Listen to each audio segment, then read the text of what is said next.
अघि एकजना साथीले भिडियो बनाइसक्नु भएको थियो। त्यसपछि हामी चाहिँ टक्क आएर यहाँ हाम्रो खाना खाने ठाउँ जुन काम गर्दै जाँदा त्यस ठाउँमा आइपुगिसकेको छौँ र हाम्रो चाहिँ पार्किङमा बाइक बसिसकेको छ। आज चाहिँ हामी यो तपाईहरूलाई प्लान्टेसन कम्पनीको बारेमा सानो जानकारी दिउँ भनेर आएको। पहिला जुन ठुल्ठुलो बिरुवाहरू थियो हाम्रो 27 वर्ष पुगिसकेपछि चाहिँ यो एरियामा सबै बिरुवा मारेर अहिले ससानो बिरुवा रोपिरहेको छ।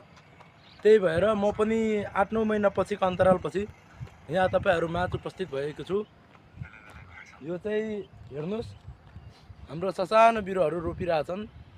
तलतिर ट्र्याक्टरहरूबाट काम धमाधम खन्ने कामहरू सबै जुट्ने कामहरू भइरहेको छ।